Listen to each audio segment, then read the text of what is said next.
baca di bahkan ahlul baitil mustafat tuhurihum amanul ardifat takini syubbihu bil anjumis mithil ma jaa fis wa safinun lin najati khifta min tufani kulli fanju fiha la takunu kada wa'tasim billahi wasta'ini. Baca tiba kalau dibuat qasidah aja, pahami itu siapa ahlul bait. Mereka adalah orang yang sudah disebut tuhur di dalam Al-Quran. Innama yuridullah liyudhiba ankum risa ahlal bait wa yutahhirakum tathira. Mereka itu dikatakan aman di ahlil ard karena ada riwayat hadis. An-nujumu amanun li ahli sama. Fa idza dhahabatin nujumu ata ahlas sama'i ma yu'adun wa ahlu baiti amanun lil ahli ard. Fa idza dhahaba ahlul baiti ata ahlal ardi ma yu'adun. Saya bukan promosi diri, ini hadis. Harus saya terangkan. Bintang-bintang itu adalah pengaman bagi penduduk yang di langit. Kalau udah bintangnya nggak ada, udah saatnya kehancuran yang ada di langit. Ahlul baitku itu adalah pengaman yang ada di bumi. Kalau nggak ada ahlul baitku, berarti udah saatnya kehancuran yang ada di bumi yang dijanjikan oleh Allah.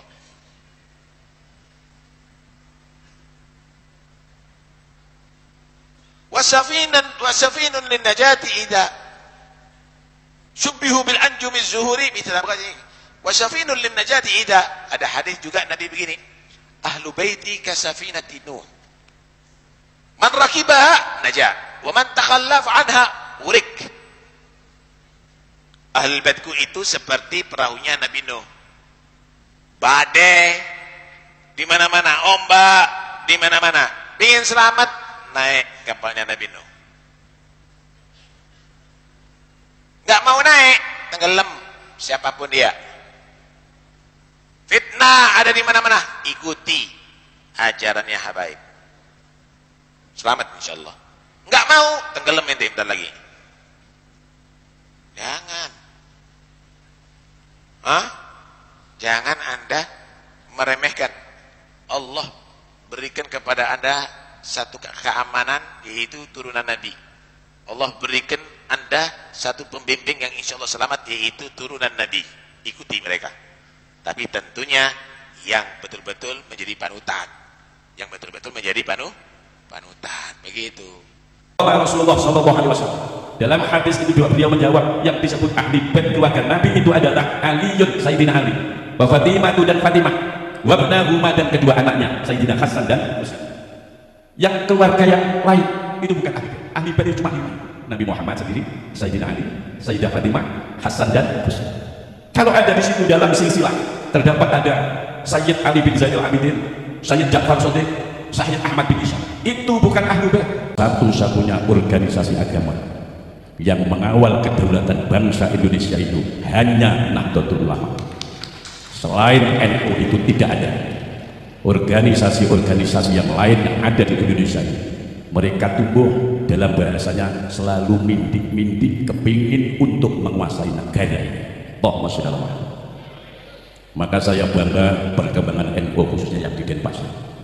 NU itu bukan organisasi yang tomak kepingin menguasai, tidak ada NU begitu.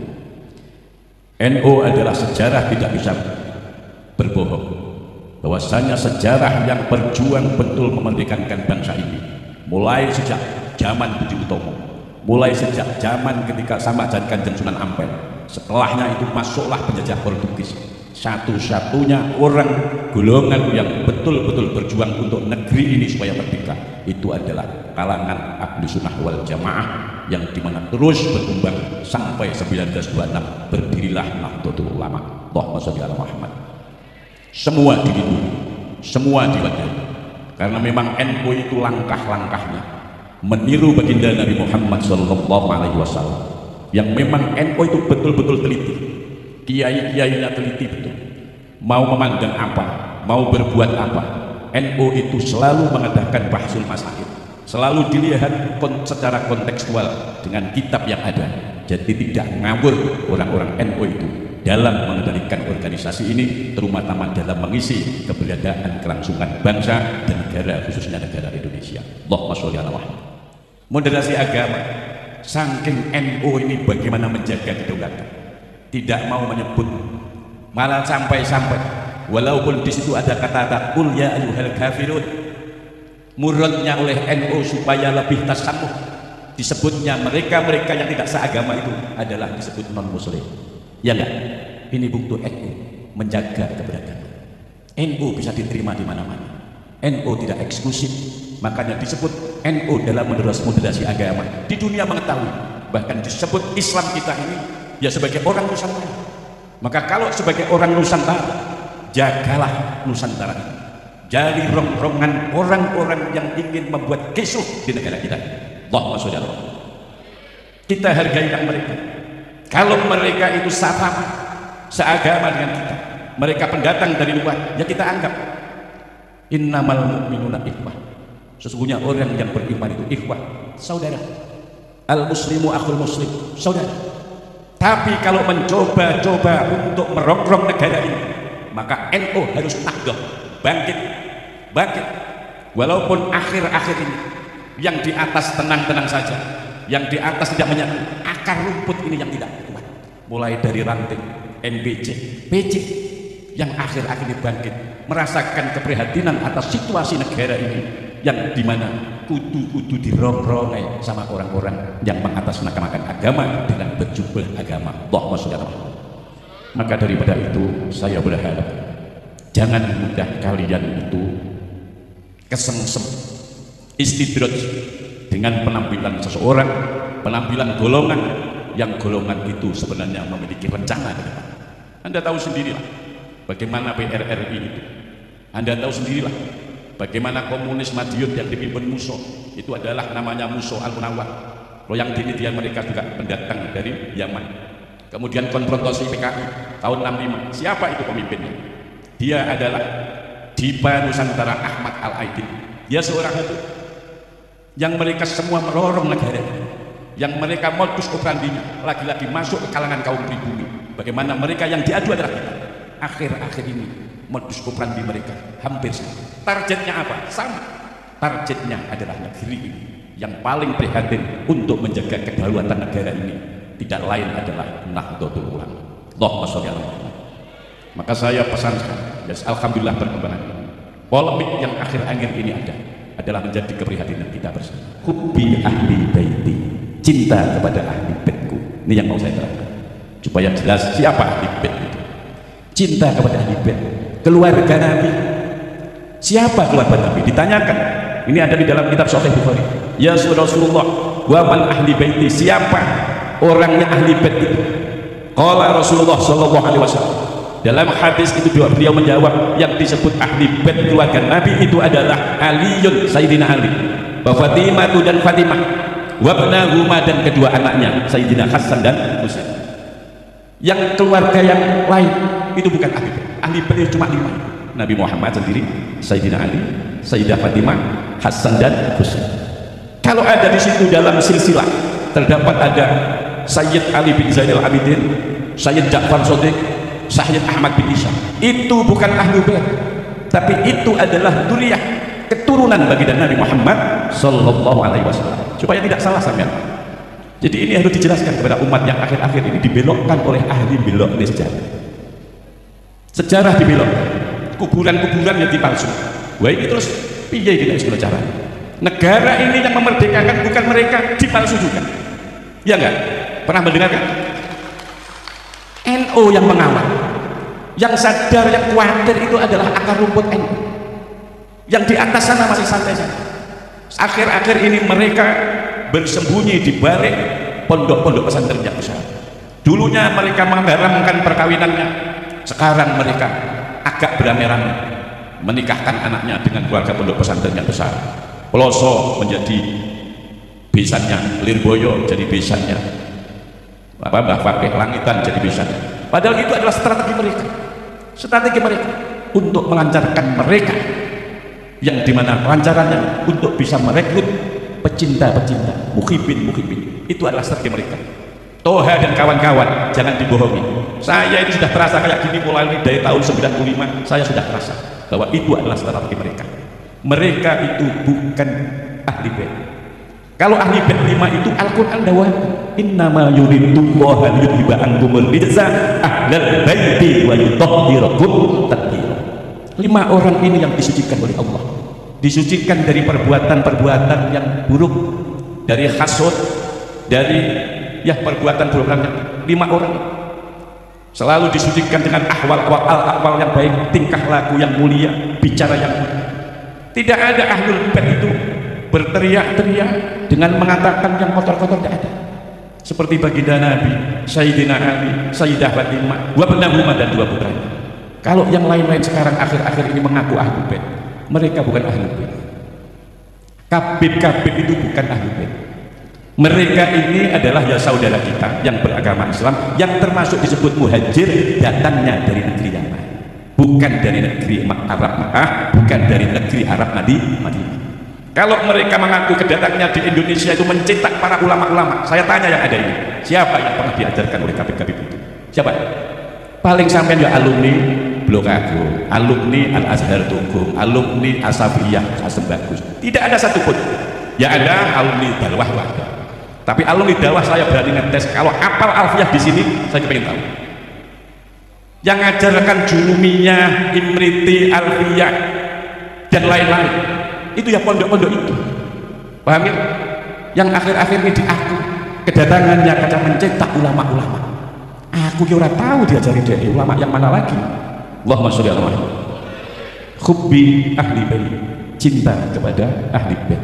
Cinta kepada Nabi Muhammad, cinta kepada Sayyidina Ali, cinta kepada Sayyidah Fatimah Zahra, dan cinta kepada Sayyidina Hasan dan Husain. Itulah Ali. Lalu yang ketiga, bisa dilanjut ya? Yang ketiga itu adalah ajari anakmu, adibu auladakum biqiraatil Quran. Ajari anakmu itu membaca Al-Quran. Ajari Al-Quran itu, belajarlah kepada para kiai, para ustaz.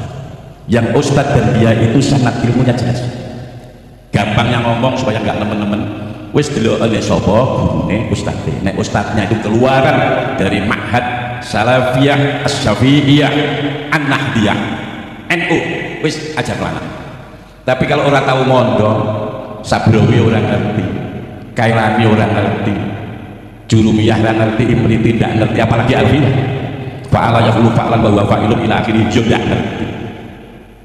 Ajarkan kepada ustadz yang jelas mutakharijin, termasuk mutakharijin, alumni mutakharij, ajarkan itu. Tapi kalau cuma nyanyi-nyanyi sholawat, gampang, cuma nyanyi ya kan? Dengan saya menyebutkan ini kan juga metode adalah maraknya sekarang. Saya juga senang bersolawat, saya tetap menganggap mereka adalah saudara saya.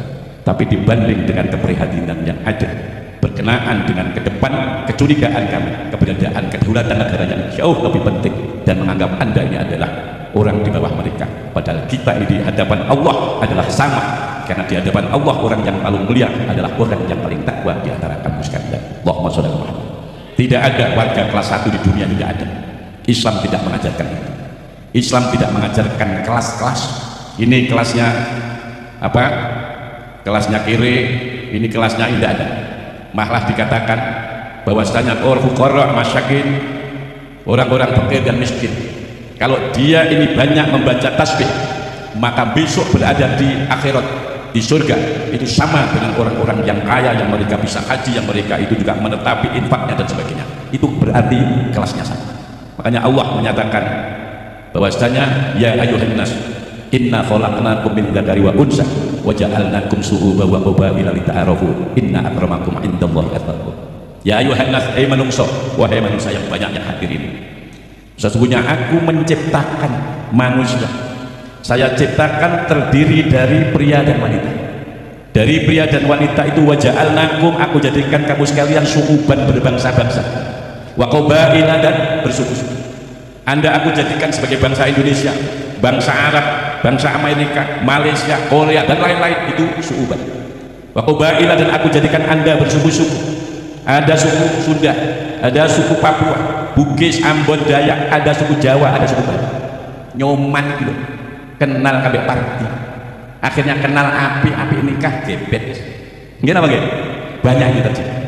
Tapi Allah mengatakan inna akramakum indallahi atqakum. Sesungguhnya semulia-mulia kamu sekalian di hadapan Allah adalah orang yang paling takwa di antara kamu sekalian. Tidak ada di situ masalah intisab karena kamu keturunan ini tidak ada.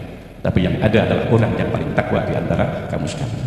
Didiklah anak Anda sekalian Al-Qur'an supaya tahu isinya Al-Qur'an. Karena kalau tidak tahu isi Al-Qur'an, bagaimana Anda bisa memahami spek hidup di dunia ini? Karena keberadaan kita, konsepsi kita hidup di dunia itu semua ada di dalam Al-Qur'an. Mulai perekonomian, industri, ibadah, semua ada di dalam Al-Qur'an. Karena nggak mau belajar ngaji, kita nggak tahu teori industri kayak apa, teori ekonomi kayak apa. Padahal semua ada di dalam Al-Qur'an. Allahumma sholli ala Muhammad. Didiklah Al-Qur'an. Karena Al-Qur'an itu besok di hari kiamat bisa memberikan pertolongan syafaat kepada kalian. Makanya disebutkan oleh Nabi, iqra'u Al-Qur'an. Hendaklah kalian itu baca Al-Qur'an. Fa innahu maka baca Al-Qur'an itu besok yakti bakal teko akan sampai. Yaumal kiamati, hari kiamat, Al-Qur'an yang Anda baca itu syafi'an khali, orang yang memberikan pertolongan di ashabihi terhadap orang yang memiliki bacaan Al-Qur'an. Itu dalil sahih. Jadi syafaat namun tiga nih. Syafaatnya kanjeng Nabi, syafaatnya anak kepada orang tua, dan syafaatnya Al-Qur'an. Lainnya itu nafsi-nafsi, nggak akan bisa.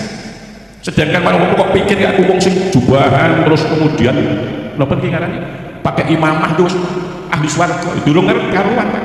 Ojo-ojo sampeyan iki dhisik mlebu swarga malah aku iki mlebu neraka. Paham ya? Jangan dilihat orangnya. Tapi lihatlah apa yang dikatakan. Seragam kostum itu tidak menentukan orang tersebut sebagai ahli surga. Tapi kalau ucapan-ucapannya baik, mendorong orang untuk taat kepada Allah, maka dia wonten hadis ya. Hadis itu dari Abu Hurairah radhiyallahu anhu. Abu Hurairah ditanya kepada Nabi, "Ya Nabi, ya Rasulullah, man as'adun nas bi syafa'atika yaumal qiyamah?" Ya Rasulullah, siapa orang yang paling bejo, siapa orang yang paling beruntung dengan syafaatmu di hari kiamat? Qala Rasulullah sallallahu alaihi wasallam. Rasulullah menjawab, as'adun nas, orang yang paling bejo, paling beruntung yaumal kiamat, di hari kiamat, ikuman orang qala, yang membaca la ilaha illallah mukhlisan min qalbi, orang yang membaca la ilaha illallah mukhlisan, ikhlas min qalbihi, dari hatinya. Rawahu Muslim. Ini hadis yang sahih, yaitu dari riwayat Muslim.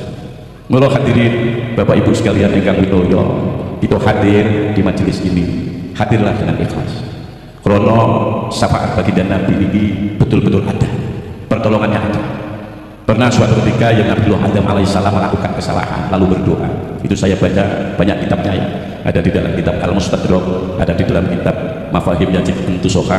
Itu dikatakan bahwasanya ketika Nabi Adam itu berdoa, ya Rabbi as'aluka bi haqqi Muhammadin sallallahu alaihi wasallam illa ma ghafartani. Ya Rabbi, aku memohon kepada Engkau bi haqqi Muhammad, dengan haknya Muhammad SAW, illa kecuali supaya Engkau mengampuni kepadaku.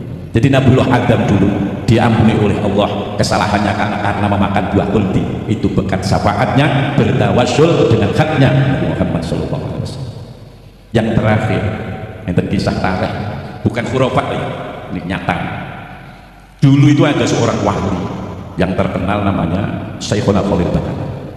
Mbah Yai Khalil itu hidup di Bakalan, termasuk inspirator berdirinya NU.